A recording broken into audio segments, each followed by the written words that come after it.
All right, we are at the end of our phase where we're starting to build a little bit more maximal strength, but we're trying to still move that barbell as quick as we can, because I want you to start developing some rate of force development, they call it, and that's going to give us some more power and more speed. And the faster we move this bar, even though there might be some heavier weight on it, will translate to your game way better than trying to max out on your front squat. And at the end of the day, what you'll realize is on the front squat, you won't be able to get as much just because, or as much load on the front squat, simply because your shoulders and the weight on your shoulders and the stability of your shoulders can only hold so much until the barbell just slips off, compared to where the back squat has your back and that shoulder shelf to just push against your neck, your spine, and also your shoulders to hold more weight. So the progression of this exercise is going to be very simple.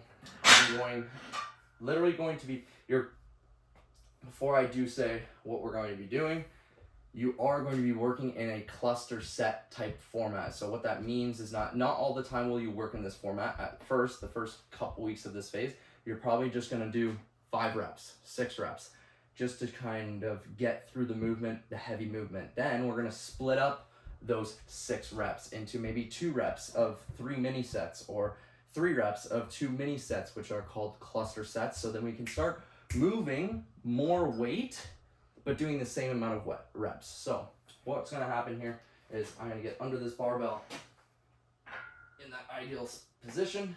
All you're going to be doing is we're going to be trying to go down and up as quick as we can. So I prefer to do this. I'm going to go down, up, down, up, down, up.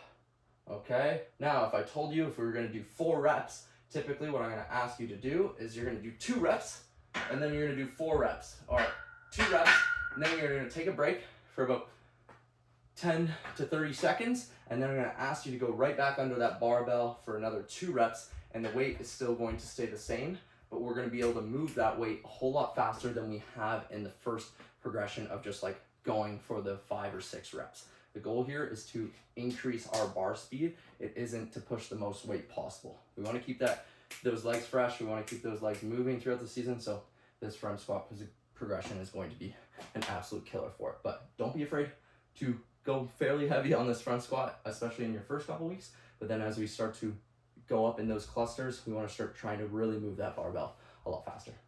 Good luck, enjoy, and have some fun with this one.